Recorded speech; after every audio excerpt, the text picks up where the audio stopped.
Good morning, everyone. Welcome to the Darien Library and our program, Preparing Your Garden for Winter with Louise Washer and Deepika Sakensa. We are really excited to learn best practices for putting your pollinator garden, or any garden for that matter, to bed.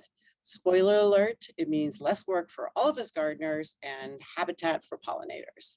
Before we begin, I would like to mention that programs at Darien Library are made possible by the annual Friends of the Library campaign. We thank you for your support to make programs like this possible and our collections available to the community. About our presenters this morning, Louise Washer is a founding member of the Pollinator Pathway Northeast since 2017 and serves on its steering committee. She is also on the steering committee of the Hudson-to-Housatonic Regional Conservation Partnership, otherwise known as H2H. She is president of the Norwalk River Watershed Association and advises the mayor of Norwalk about water quality as a member of Norwalk's Water Quality Committee. Deepika Sakensa serves on the steering committee of the Pollinator Pathway Northeast and is co-founder of the Darien Pollinator Pathway. She is an accredited organic land care professional certified by CT NOFA and is on the board of the Darien Nature Center. Welcome, Louise and Deepika, to Darien Library. Thanks, Joanne. Good morning, everyone. Thank you so much for coming to this talk. I'm Deepika Sakensa, one of the co-founders of the Darien Pollinator Pathway. With us today is Louise Washer, who is a co-founder of the Pollinator Pathway. I met Louise in 2018 when the Pollinator Pathway was just in 3 or 4 towns, and she was giving a talk about the Pollinator Pathway. It was right after the renowned entomologist Doug Tallamy gave a very disheartening talk about the decline of pollinators worldwide. So after that talk, Louise talked about what we can do to save them.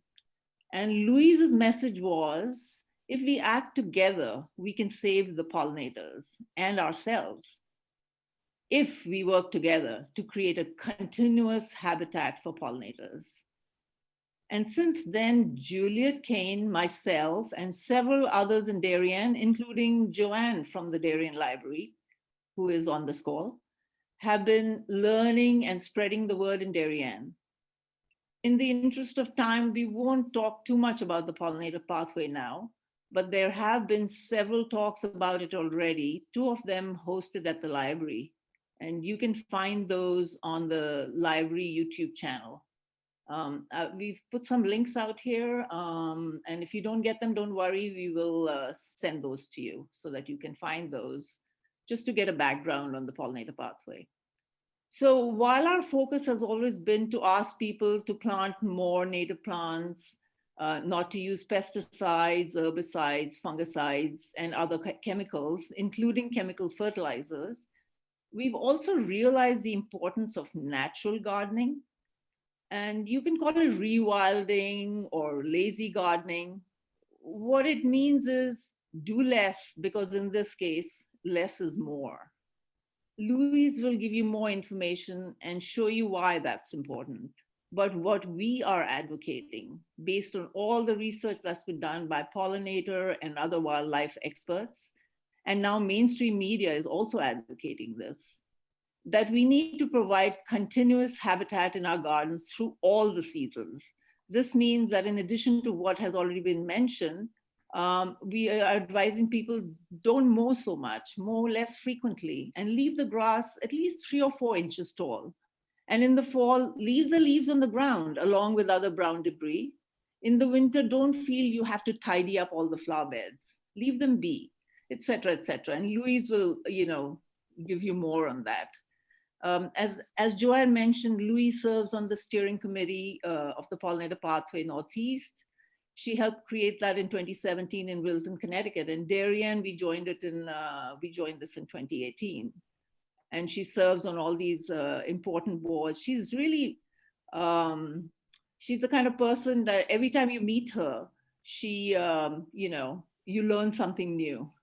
So thank you, Louise, for coming here, and I will hand it over to you. Thank you, Deepika. Same with you. I remember when I was giving that Pollinator Pathway talk in Ridgefield, and Deepika came up afterwards and she was like, well, I want to do this in Darien. And I was like, then do it. And she's like, oh no, I'm not going to be in charge of it. I just want to be part of it. And I was thinking, no, you're going to be in charge of it. But anyway, welcome everybody. Thank you to the Darien Library. I haven't given this talk before. So when Deepika and I started talking about, how to prepare for how to prepare your garden in the winter for pollinators, I was like, that's so interesting. We kind of have talked about this, but I hadn't really focused on all the steps.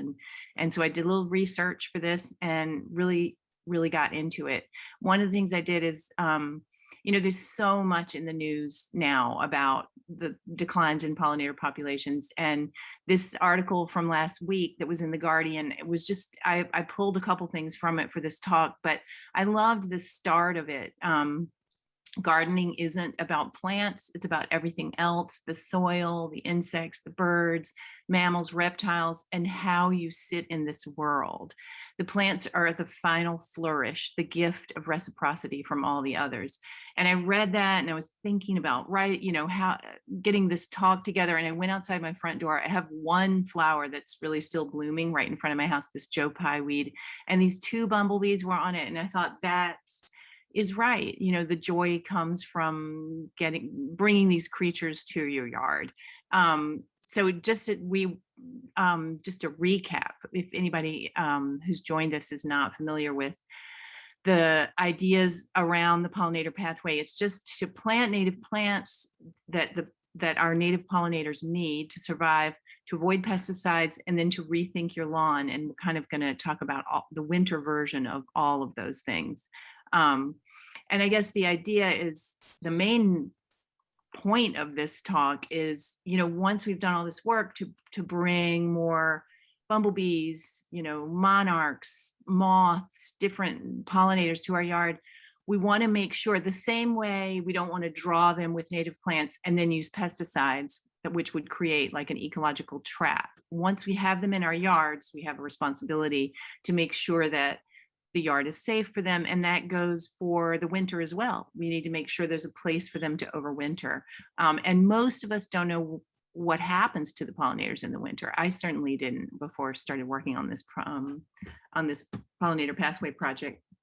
But anyway, the basic tenets that Deepika mentioned: leave the seed heads, leave leaves where possible, leave piles of rocks, branches, dead wood, snags, and leave some bare ground. And so I'm going to go into each of these and why they matter and which pollinators they benefit. But I wanted to say just a bit about, when you look at that list, you think, oh my God, my yard is going to be a total mess. Like, people are going to think something's wrong with me, or I've gone out of town and never come home. And the thing is, part of what's happening with this sort of less tidy yard movement is that our aesthetics are changing. I mean, I know that's happened for me personally, that, when I look at a very, very neat sort of golf course looking yard now, to me, it doesn't look so beautiful. It looks a bit sterile to me. So I can feel my own sort of sense of what's beautiful changing. And I know that's happening really across the world. And we see it in the way this issue is being covered in the media. This is Connecticut Magazine at the bottom. This was during No Mow May, which is the idea of just waiting, letting the early grasses grow up and letting the violets in your yard bloom for the first bees that emerge. So this is actually my yard that was on the cover of the magazine because I was not mowing. So who could believe that, we've gotten to a place where that is considered beautiful. And then but NPR just did a story on it, the New York Times, CNN, well, I mean, everywhere. They're talking about the incredible shrinking American lawn, but the Wall Street Journal just did this story with this meadow in the front yard, which I thought was worth mentioning. And so I just want to say, like, one of the things you can do during a process like letting a meadow grow or not cleaning up so much in winter is to put out a habitat sign, to put out a pollinator pathway sign, which is available on the Pollinator Pathway website. But before we talk about the pollinators, I just wanted to talk a little bit more about the beauty of these sort of messier landscapes. And many of you are probably familiar with Pete Udoff.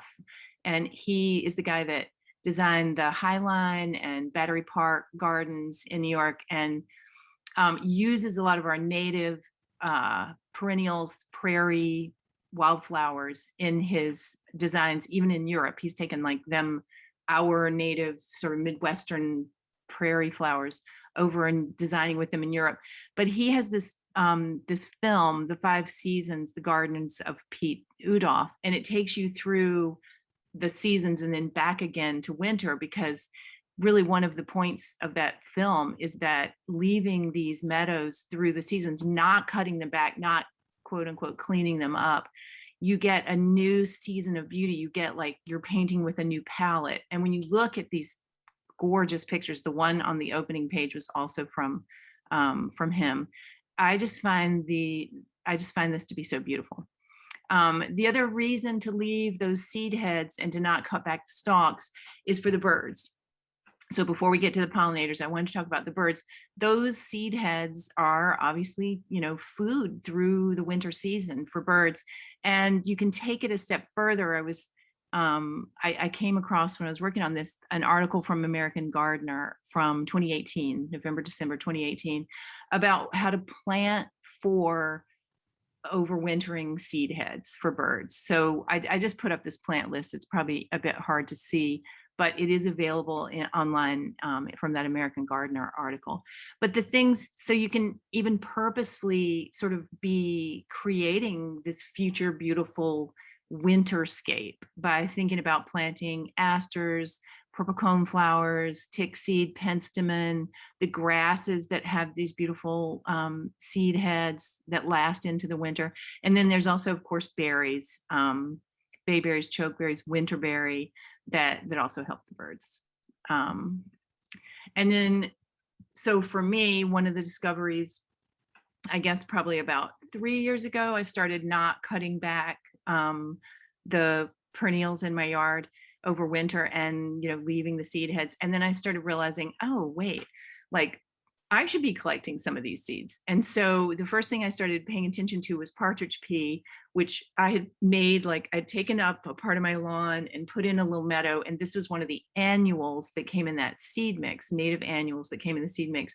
And so I knew it was an annual. I knew it wasn't going to come back unless I sort of paid attention to the seed collecting. And what a joy for me, like a new thing. I started collecting these partridge pea seeds. I moved them around to different spots in my yard. And now, I just went outside my door and took a picture of some of the main things that I like to collect, which bee balm, the Monarda fistulosa, that's the light purple bee balm. So easy to sow, all of these, purple coneflower, and the goldfinches love the purple coneflower. If you have these seed heads in your yard, I'm sure you've seen finches. Mountain mint and also swamp milkweed, I find, is very easy to sow by just taking up a bit of grass or, clearing away a bit of dirt. And then right before the first frost, you just take these seeds back out, spread them in a new spot. And so you get your ongoing meadow expansion. But okay, so we're going to talk about the pollinators. So where do the pollinators go in winter? What happens to all these amazing critters that we've brought to our yards? I just saw this in the New Yorker and loved it. So we know some pollinators migrate, like the monarch famously. And this is a picture of monarchs coming through our area from a couple years ago. But most of the pollinators stay in your yard. They either are in a nest tucked away somewhere, they've laid eggs somewhere, or they're in the pupa stage. Is that how you say that? Pupa. So what they need is dirt patches for ground nesting bees, especially snags and old wood. They need hollow reeds and they need leaves. So I'm going to kind of talk more about that. So 70% of our native bees are ground nesters. Ground nesting bees get a bad rap because people think of yellow jackets. Yellow jackets are not native to here, they're European. They do sting. We all know that they're a menace and that there's something to be worried about. If they're, if they're on a school ground or they're near your home, you definitely don't want yellow jackets there. But the 70% of our native bees that are ground nesters, most of them, they're solitary bees. They don't have a colony. It's not like honeybees. They don't have anything to protect. So they really don't sting. I mean, for a bumblebee, you would have to like crush it in your hand for it to sting you. They have shallow nests. They use old holes from the bumblebees anyway, old holes from like mice and different rodents. But this just gives you a little look at what's going on with the solitary bees and the way their nests look. And this is one little guy coming out of the ground here. So what they need is they need bare ground so they can go burrow into the holes that are there and find little spaces to build their nests. So one way to give them bare ground is to rethink the idea of the neat mulching. So I definitely had a yard that had, you know, edging and mulch up to the edge and then grass up to the edge of the mulch. And now I've just tried to rethink that and really I've gotten rid of the mulch. Fallen leaves have the same kind of weed suppression and moisture retention properties that shredded wood mulch does, and they're free and they're organic. So I've really moved towards using leaves in those areas that I used to have mulch. So for this talk, I started thinking about mulch and the dyed mulches and like, where do they come from and what's in them? And should we be worried about the dyes? And so I did a little research and I found this study that UMass Amherst had done.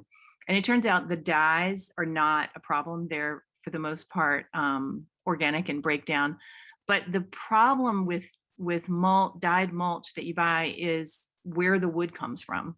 So it's better to use old wood because it takes the dye better. I guess new wood chips don't absorb the dye. So they use wood. It's good that wood is being, you know, repurposed, but they use old pallets and they use reclaimed wood from construction and demolition. And sometimes the pallets have had like chemicals leak on them. And sometimes the wood from construction comes from pressure treated wood. So this study did find chemicals like creosote and then CCA, which is the arsenic compound that's used to treat pressure treated wood, which I think is no longer legal, but a lot of older wood still has these chemicals. So just something to think about when you're in your use of mulch. Better to use fresh wood chips, maybe even from your own yard if you need to use some, and to avoid those dyed ones. And then to think about just using leaves instead. The other big problem for our ground nesters are leaf blowers. Really any leaf blowers are bad. The force of the wind that's coming out is just so, it's a hurricane levels, and they'll just damage ground nesting bee areas. And then the other problem with, obviously, is most people are familiar with, there's been a lot of discussion, especially during COVID, about the problems with gas leaf blowers because of the different pollutants that they add to the air. So they're not regulated. They use, most gas leaf blowers and wood trimmers and all those kind of handheld tools use what they call two-stroke engines. So those run on a mixture of gasoline and oil. They're not regulated the way like our car emissions are regulated. So they really are bad polluters. They put benzene and formaldehyde and these different hydrocarbons in the air. 30% of the fuel escapes unburned. And then, like, this is just so crazy, but there's a woman in Massachusetts who started the Quiet Communities movement to try to ban leaf blowers or restrict them to just a few times a year. And so one of the things that she says in her talks is a two-stroke gas-powered blower in 30 minutes produces as much hydrocarbon emissions as driving a Ford Raptor pickup 3,900 miles from Texas to Alaska. So it really illustrates sort of what we're talking about. It's bad for the people who are doing it. It's bad for our bees. So there is a big push to move away from them. Oh, and I was just going to say, yeah, so Westport right now is considering a restriction that would allow electric leaf blowers, which are quieter. One of the problems with the gas ones is that they're so loud, the noise pollution. They would allow electric blowers all year. And then there would just be one period in the late fall and one period in the late spring that you could use gas blowers. Other places have banned them completely and have put decibel level caps. So you can only use quieter machines, which means you have to use electric. But anyway, so there's a lot happening, and I recommend the Quiet Communities website if you're interested in that topic. Okay, so the other 30% of our native bees are cavity nesters. So they need like hollow reeds and stalks. They need dead wood and snags and wood piles. These little minor bees that you see in this stalk here. So like your hydrangea stalks that are there, and grasses and things, just good to leave those where you can, leave them through the winter season so that they can be home to somebody. The other thing about, well, I think I have a wood piles. Yeah. The other thing is just if there's a place in your yard that you can leave some brush, that you can create a wood pile. There's that woman in Deepika, the woman in Long Island, what's her name? That she's like creating these really natural settings out in the Hamptons, Edwina Von Gall. And she does an amazing talk. I feel like we were together at NYBG, and she gave this great talk about natural landscaping, the sort of things that we're talking about today. And then one of the things she had done is make her brush piles like really beautiful. I have not been able to accomplish that in my yard, but she really did. I mean, they were back on the edges of her property, but they look beautiful and natural. And, and she was sort of intentionally creating these brush piles. So they're important, obviously, for birds and bunnies, and all creatures need some cover, the kind of cover that brush piles create. But they're also indirectly really important for bumblebees, because they create habitat for like the mice and the rodents that will dig holes in the ground for nests. And then the next year, those holes are the ones that the mated queen bumblebee will go back into to lay her eggs, to create her little bee bread that she makes from the pollen, and then she lays an egg on each. So by allowing for more moles and mice and small rodents in your yard, you're actually helping the bumblebees. And then the main thing people probably are familiar with, the Leave the Leaves campaign. So I just completely stole all of this part of the talk from the Xerxes Society. They have done such a great job of illustrating and articulating the importance of leaving the fall leaves where you can. So I just love these pictures. So I put them up, but the great spangled fritillary, this one on the left, which is a butterfly that I have in my yard that I'm so glad that I get to see, through the summer. And the woolly bear caterpillars, which we're all starting to see crawling around now, they tuck themselves into piles of leaves for protection of cold weather and predators. So those caterpillars are actually going to be overwintering in the leaves. Then there's the red-banded hair streak on the right, another like amazingly beautiful butterfly.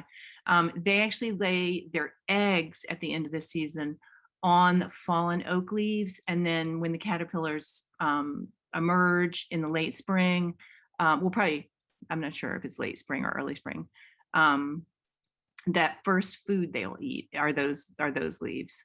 So I just think making the connection, which pollinators need the leaves, it just helps, it helps me make the decision about what to do in my yard with my leaves.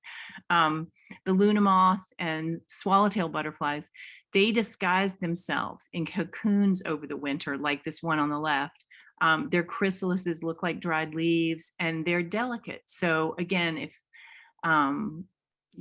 you're blowing your yard and cleaning it up, like, making it perfectly clean, and you're blowing around the trees, you very well might be blowing away these little chrysalises. So once you make the decision, okay, I'm going to rethink what to do about my leaves. It's the question of where to put them. So a thin layer of leaves on your lawn on turf grass can actually just become fertilizer the next year and is actually good for your grass. But too much, like thick layers of wet matted leaves, they can kill the grass. So you do want to move like big thick layers off of areas of grass that you don't want to, go bare. So raking them out of the way, raking them to the sides of your yards, raking them to perennial beds. So that's really what I try to do, is I try to move them to back to the beds. And we're going to talk more about that. So will matted leaves hurt perennial beds? They actually can serve as protection against cold weather and freezing if you've put in new small plants and you don't want them to heave up when the frost comes. The leaves can help protect. They're just great fertilizer. Like Deepika and I both, Deepika works up at the Hickories organic farm in Ridgefield, and I go pick up my CSA there. So I don't work there, but I'm hanging out there a lot. And the story that Dina Brewster, who runs that farm, tells, she took over this farm from her grandfather that he had been using pesticides for 20 years. So the soil was basically dead. And she started talking to all these organic farmers. How do I, bring my soil back? How do I start this? And they said, you got to go down to the transfer station in Ridgefield and get as many leaves as you can and just cover the ground with leaves, So she did that for, and turned it over a little bit. And she was like, is this going to work? This seems crazy. But then, lo and behold, over time, it did work. And Deepika you're going to talk about this a little bit more, right? So I find that many of us either blow or rake all the leaves that have fallen. It's around this time of the year, and we have them taken away. So what we are saying is that these leaves are very valuable. What Louise has just been talking about is how valuable these leaves are. They've fallen off the trees and they're full of the nutrition that the tree has absorbed and some of it created. So we must put it back into our yard. We shouldn't lose this. So what we realize is that no amount of commercial fertilizer, even organic commercial fertilizer, can equal the benefit of these leaves. So a simple way to use them is to make one or more piles in the yard and let them slowly decompose. This is a lazy man's way or woman's way of dealing with too many leaves. And I'm talking from experience. The resulting leaf mold is essentially, so when we say leaf mold, it doesn't sound good, but essentially it's composted shade tree leaves. Unlike traditional compost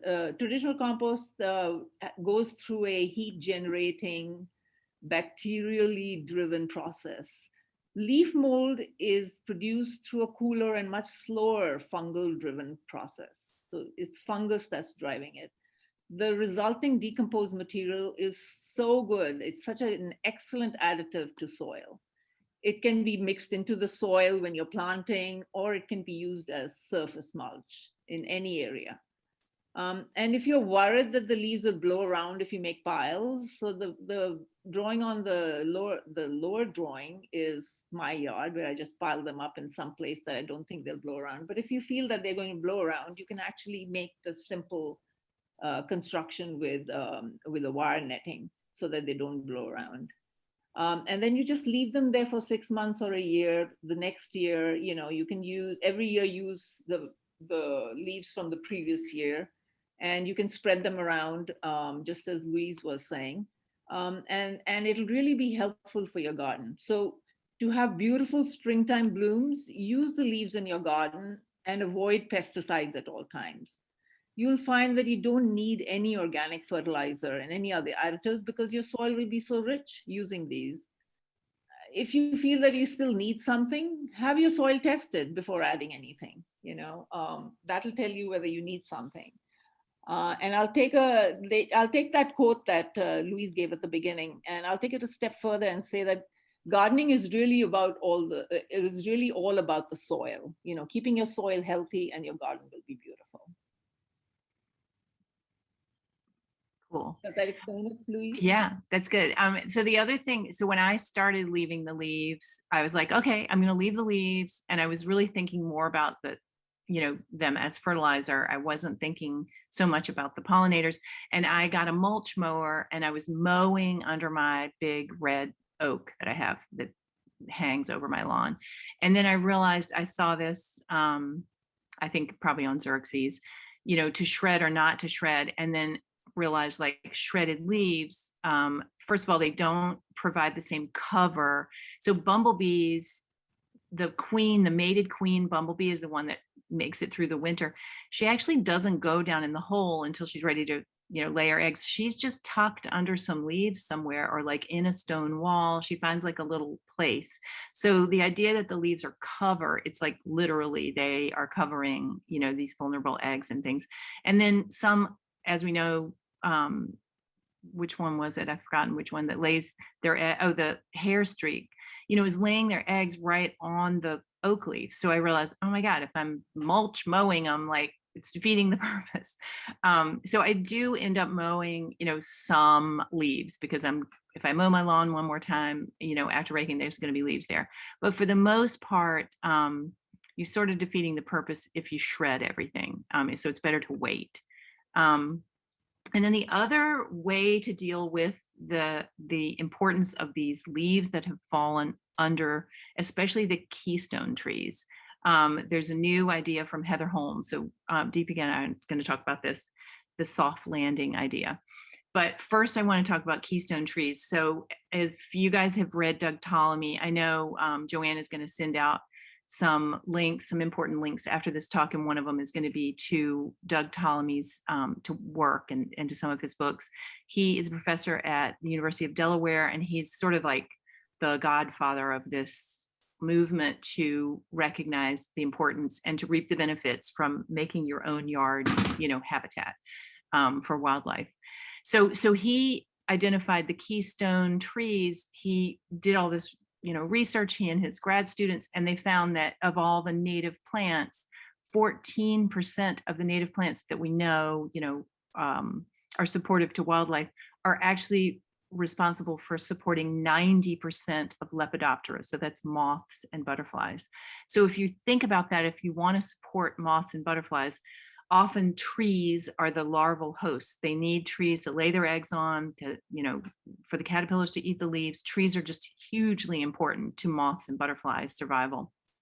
So if you want to proactively be really supporting Lepidoptera, you want to look at, well, what are those keystone trees? And the first 5 on his list, oaks. I think white oak is at the very top of the list. It supports something like 475 species of moths and butterflies. The native willows, salix, also really, really important and beautiful early blooming, like pussy willow and black willow. The native cherry, the black cherry, pines and poplar, and then crabapple is on there. There's a longer list for our area that's on his website and also on pollinator-pathway.org, our Pollinator Pathway website. So if you already have some of these, like I have a big red oak on my lawn, I have some willows, or if you're putting them in, that you're going to have these hundreds of species of pollinators there for the winter. So what do you do about the messy like leaves and things that have fallen underneath? That ground under those trees is like really important area during the winter. So Heather Holm, another amazing writer and illustrator of the importance of these ideas, I really recommend going to her website, pollinatorsnativeplants.com. She has just like so much great material. But she came up with this idea of soft landings. So under the keystone trees, you might want to plant ferns like these ostrich ferns in this picture, or sedges. This is Pennsylvania sedge below, or just shade tolerant wildflowers like all the ones pictured on the right, like violets and bloodroot and all these different beautiful little delicate things on the right, native geranium, I see, phlox. And then that way you have created a soft landing for the leaf that might have eggs on it, or the Luna moth, little chrysalis that looks like a leaf. They can all settle in there and just be safe. And Deepika is actually doing this in her yard. So I wanted her to talk about it a little bit. So it doesn't look as neat and clean and beautiful as the other pictures, but this is my yard, and I'm a lazy gardener, but I do try to bring in more wildlife into my garden. So what you're seeing here is some new plantings on the first picture on the left, just some new plantings that I put in this year. I converted my front yard and took away all the concept of the lawn and tried to plant more trees there. I planted about 25 trees, I think, and shrubs. And so what I did was I've put the old leaves as mulch under these bushes. These are 9 bark that you see that are still have leaves, but I have some other bushes in there too. And they're sort of, I just put the leaf mold from last year. And then the picture below it is are some old trees that have been there. I think they're a mix of oaks and maples there. And I've just let it's a shady area, and I just let whatever was there just grow. I don't mow that area at all this year. All of this year and last year I haven't mowed them for actually 3 years. And what's happened is that some of the native asters have started to come in. A lot of native flowers have shown up and plants. And so what you're seeing there are asters, and it's just kind of covered it. And every year they kind of seem to have increased in the last 3 years. So right now they're at the end of their bloom time, but last week and the week before there was like a carpet of white. So I figured this is a soft landing. Here are some trees in the middle are some trees that I planted. There's a red bud in the front. I also put 3 oaks into this area. So the one behind the red bud is an oak. And what I said, I spread around them is leaf mulch that is that's more decomposed than the one you saw before. Than the one on the left. And then on the extreme right is a bed that I had made a few years ago where I planted in the back a red bud, and then on the left side, which you don't see, is a red stem dogwood. And so under these 2 trees, I've planted foam flower, which you see in the front, which is the other name for it is Tirella. And then also around it are some Iris cristata. Both of these actually are spring flowering plants, but they have a nice foliage right through the year. And I figured this creates a nice soft landing for anything that's on these 2 trees. So I have areas like this around my garden. I thought it would be good to show you. It's not very neat looking, but I quite like them. And they reduce the amount of work that I have to do. Yeah, they're beautiful. I tried the foam flower as a soft landing under some maples that I have. And I don't know, they got eaten. It didn't, I think it doesn't like competition. It likes to like create a big area and not have other plants. Someone told me. Yeah, it does. It doesn't do well with aggressive weeds. So it kind of goes away. If it needs its own space. So you need to keep it a little bit weeded. And then also it likes to be slightly wet. Okay. Yeah, but I've had really good luck in terms of the soft landings with this white wood aster. I just love that. I mean, it does bloom late, but it's a beautiful, those heart-shaped leaves come out earlier, and yeah, that works for me. So anyway, now we've gone through all the what not to do basically in the winter and to wait. So when you are ready to clean up in spring, clean up in quotes, you know, how long do you have to wait? So I was kind of getting obsessive about this. Like you do get antsy. Spring is coming. You want your yard to look, you know, a bit neater. So I started reading about it, and I found, and what everything says that you have to wait until there are, you know, reliable temperatures, reliably in the 50s, you know, night after night. And you just don't want to clean up when there still might be like a hard cold. But then I also read that the ground should be 56 degrees. So actually my family bought me a ground thermometer. So I actually have this ground thermometer I can stick in to see if it's 56 and if it's time for spring or not. And then, you know, that's it. I think we're just going to do questions now. Here's a picture of the Pollinator Pathway sign. If you do want a habitat sign, they're available at the website at the bottom here. And And these are our emails if you have any follow-up questions. And I think Joanne is gonna see if there are any questions in the chat, or if anybody has anything they want to add, any ideas for soft landings that have worked in your yard. That's what I'm really interested in, finding out more soft landings that work. Okay, here's a question. Are there any leaves that are not beneficial to the soil? That is a good question. Do you know, Deepika? I don't know why there would be.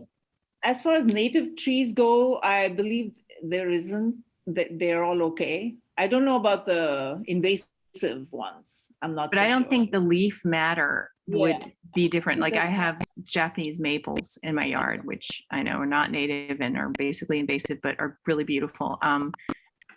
There's no difference in, I mean, it doesn't make any scientific sense that there would be difference, but I don't think so.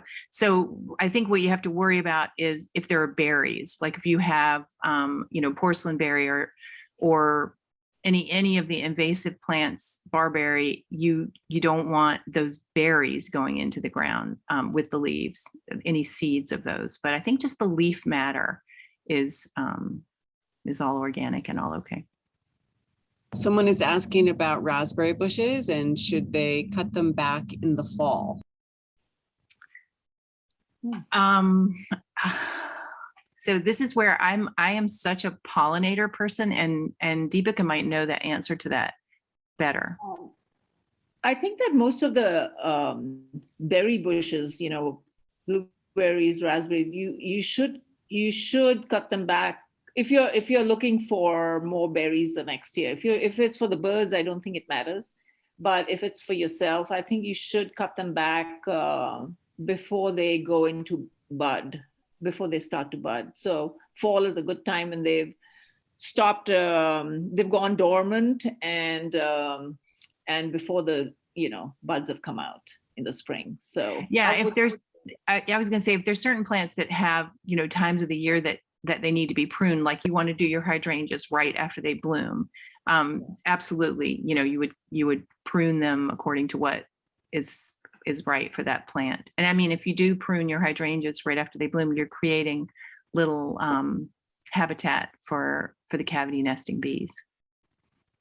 So it's more I think with the not cutting back, it's a lot about the herbaceous plants that they've died, and it's the old purple cone flower that's just standing there and looks messy to us. But those with the seed heads and stuff, that's what we are saying to leave. And how about someone's asking about poisonous plants, which I'm going to consider to be noxious weeds such as poison ivy and others. Should they be removed? Do they harm the pollinators? So I can talk about poison ivy. I have a lot of poison ivy in my backyard. I don't pull out the poison ivy that's in the wilder areas of my garden. I let that be because they actually provide food for the birds in the fall and in the winter, because they get these little berries. But anything where I'm going to be wandering around and weeding or pruning or whatever, I do actually very safely remove them from the root, and I bag them and I put them in the trash so that they don't spread. Yeah, poison ivy is a tough one. It's a native plant, and not only do the birds need those berries, they're particularly nutritious berries for the birds. I read on like the Audubon spot, but so there are some places in my yard that I kind of look away, but I really don't let it get out of control, because you're never going to be able to go in that part of the yard. But if it's in the woods near you, and it's not, and no one's going to be walking by it, it's a good thing. Other noxious plants, poison oak. I mean, I would not want that in my yard. But again, yeah, if it's out of the way, I think it's okay. How about invasive? So a plant that, for instance, porcelain berry. Oh my gosh, always take it out. Yeah, Okay, I mean, so porcelain berry. Provide a habitat for native bees over the winter, or do you wait till the spring to get rid of it? That kind of thing. Yeah, I guess, you know, I guess there could be nesting, overwintering creatures in there. It's such a battle, especially with the porcelainberry here. You know, you have to weigh your options. I mean, if the leaves have all fallen off and it's just the bare vine that you're looking at, I think it's probably safe. Actually, winter is a good time to deal with vines because they don't have the leaves on. I think you're probably, you know, safe to remove and dig up porcelainberry, just because it's such a threat to the survival of the native trees and everything else. It takes over in such a bad way.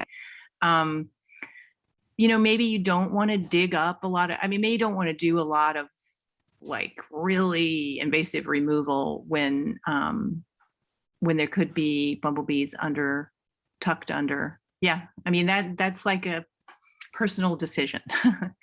Yeah, Louise, is that if I find any really bad invasive like mugwort, or the earliest I can pull it out, I will. You know, like as soon as I see it, I try to pull it out, because when they get bigger and they spread, then it's really hard to get rid of them. So if you see them, just take them out. You know, and if you already have a whole lot, then you know, then as Louise says, whenever you think is the right time, just. I mean, I don't think there's anything good going for invasive plants. I mean, they do provide, some of them when they flower do provide nectar for the bees, but I feel that it just helps them spread more. So, you know, I would just take them out. Here's a question. Oh, sorry, go ahead. Well, I was just going to say, like the mullein, there are some things to pay attention to that you might not want to mess with. Like the mullein is a non-native, but those really tall, sort of candlestick looking weeds that come, those furry leaves and the base of that, the rosette leaves at the bottom, that is like prime bumblebee overwintering habitat. And same with any grasses that have like a big bushy base. What do you call it? I'm losing my nouns here. What do you call those grass? But anyway, like, you know, little blue stem or any grasses like that. Those are really important habitats. So I definitely would leave those even if they're non-native. So maybe research each one and then go by that. Yeah. We have someone that's asking about the pollinator pathway, and this person lives in Stanford, do the pollinator pathways work with one another from one town to another? Yeah, great question. And there is a great pollinator pathway in Stanford. Melanie Hollis is in charge of it, and they're doing all kinds of amazing stuff. And we do, like, the steering committee of the Pollinator Pathway is just now organizing to become a nonprofit. So, and it's really a grassroots movement. It's really people in all the different towns. It's 250 towns now across like 9 states, but it's mainly Connecticut and New York. We are all working together. It's all about sharing ideas of what has worked. And the steering committee is made up of people from a bunch of different towns. And so, yeah, the website, if you want to take a look at it, the homepage is a blog and has just different posts that, you know, people send us from all over, like, we're doing this in, you know, the Berkshires, and we're doing this in New Jersey, and we're doing this in Darien, and we try to just post it all up there because the best ideas are coming from each other. Someone's asking about any recommendations for tiny backyards to include a pollinator-friendly garden, and about training classes and how to learn. I would suggest probably joining one of the Pollinator Pathway groups, right? Yeah, a couple of things on that. There is a great resource for tiny pollinator gardens on the Pollinator Pathway website. I'm trying to think of the woman's name. She let us put her book on. Do you remember her name? Brandeis. Kate. What's her first name? Kate Brandeis. Yeah. And so if you go to, I'm trying to think of which drop down it is. Do you want to bring up the oh yeah, website? I could just share. I could do that. Yeah, and you can show where the towns are listed as sure. well as where resources are. Okay, let me just you guys will have to bear with me. We could go to another question, but what the other part of that question was, hold on one second. Let me just go back to this. So the other part of it was, what was the other part of the question?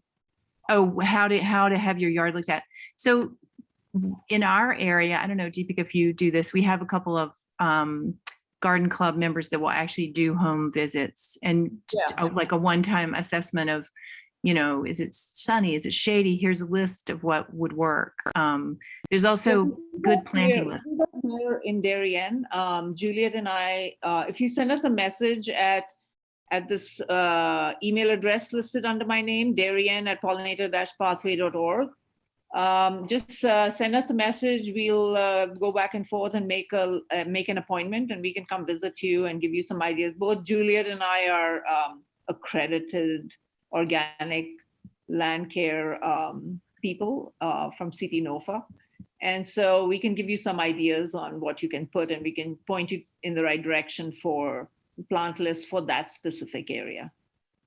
Yeah, so your backyard, I think we have native garden designs. Yeah. And here it is. The first one, this Kate Brandy's book, is really great. And if you go into this, you'll see like just little corners around your mailbox, things like that that'll work. Yeah. There's a question about overwintering container gardens. This is very interesting because they're a little less protected. So how do you overwinter pollinator plants in containers? So I think this bottom picture is that. So we've been following a couple of the towns are doing containers in town. This is Ridgefield, and they have added some annuals to the containers to just sort of make them pop more in the summer. But they have in this deep box, this thing came from what does it say? Walpole.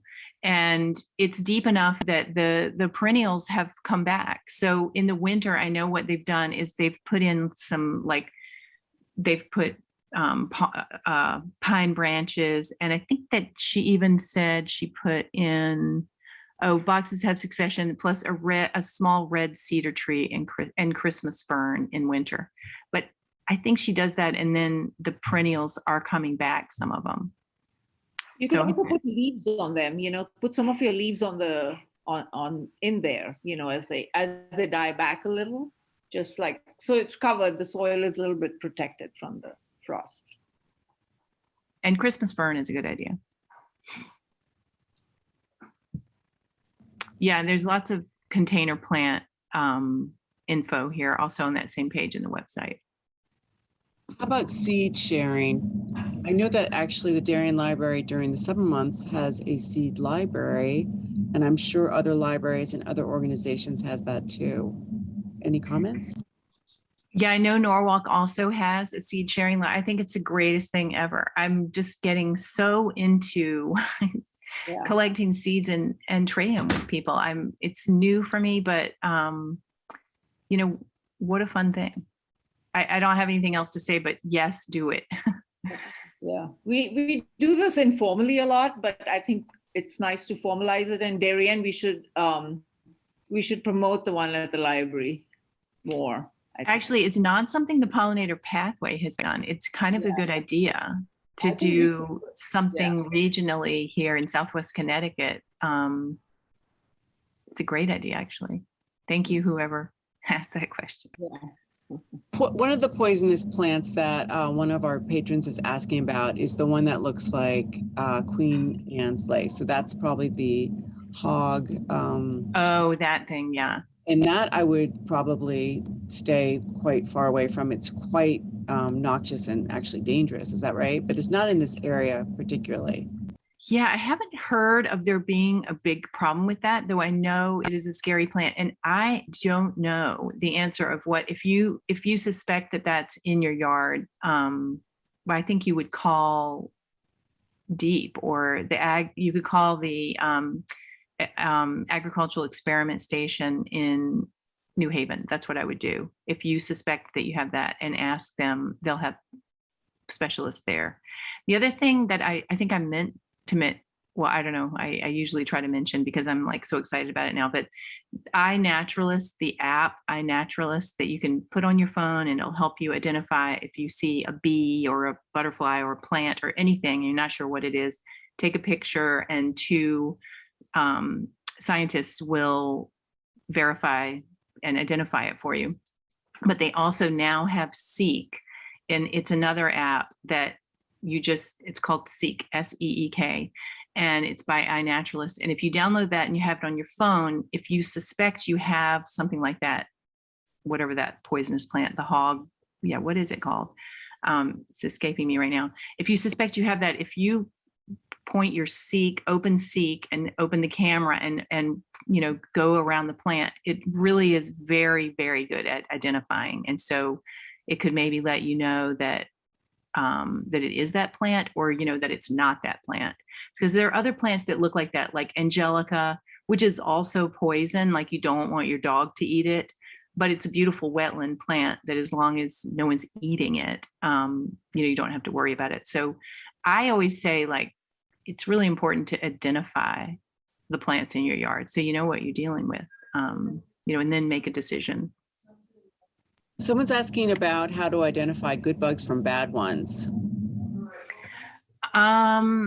There aren't so many bad bugs. Like we really moved away from talking about beneficial insects, because like really everything is part of our ecological cycles that are happening in our yards. And what we've done is lose a balance. And so there are things like yellow jackets that are a problem, and that you don't want to be stung by them. So, but for the most part, are there bad bugs, Deepika, is there something that somebody's thinking about that is causing them problems? Probably the spotted lanternfly. There are some.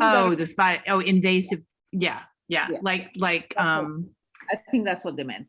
Yeah, spotted lanternfly. If you see that, I mean, absolutely. I mean, again, I would call the Connecticut Agricultural Experiment Station. Spotted lanternfly is just getting into our region. One way you can deal with that is make sure you don't have any ailanthus, the tree of heaven. That is the invasive tree that they need to nest on. So you want to make sure both of those are out of your yard. There's also another bad bug now that you've got me clear thinking here. Is that there's that Chinese praying mantis that is being sold in like nurseries and stuff as a natural way to control insects, and it's a much bigger praying mantis, and it has brown on it. So our native praying mantis is smaller and it's completely green.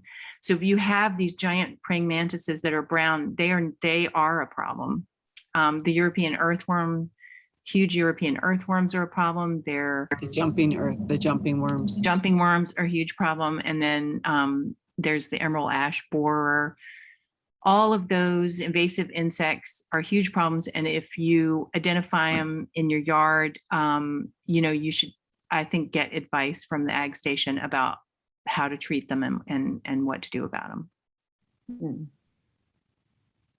Home visits. Do you have any idea about being someone who could come to your house to sort of analyze and help you plan a pollinator garden, or help? Yeah, what town are we? Is it somebody from Darien?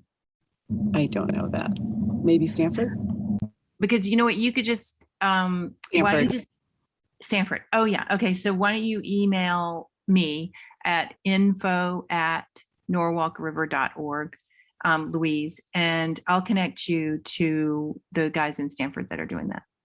Actually, Louise, do you want to just bring up one of the towns?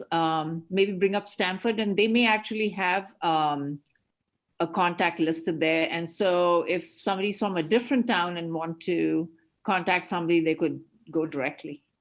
Stanford is a hero city because they have just gotten this pesticide ordinance passed, so that pesticides are really basically banned from city property. And we're all like sharing that and being inspired by it and trying to do that in other towns. So And they Melanie, have a link to email us. That's probably the same people. was there an email? Yeah, Oh, so email here they us. say, "Want to volunteer, email us." That Yeah. probably goes to the people that are doing the pollinator pathway there. So you could inquire there. Yeah, and you can also email me and I'll make sure you get to the right person if that doesn't work. But yeah, check out their Stanford page. It's beautiful. I haven't looked at it in a while. Yeah. Yeah, these are all the partners. Okay. I think we are almost at the hour mark. I want to thank you, and I thank everyone for joining us this morning, and just want to let you know that actually the Darien Library will be hosting another garden program called The Magic of the Winter Garden next Tuesday, October 12th at 7 p.m. Oh, that sounds good. I hope that you have all been inspired to continue to create great habitats for our wonderful backyard flora and fauna, and that we can continue this conversation. Great. Thank you, Joanne. Thanks everybody for coming. Advice on the jumping worm. I see that question in the chat. I actually don't know. And I have a lot of them in my yard, so I don't have the answer to that. And I again say, if you call the Ag Experiment Station and ask, they always know the newest and best advice on invasive insects and plants. So yeah, I need to look into that. I mean, you're supposed to get them out of your yard, but I'm not sure how. I don't know. I don't want to give advice on that. Yeah. Yeah, thanks everybody. Thank you. Thank you so much. Okay. Thanks everyone. Bye now. Bye.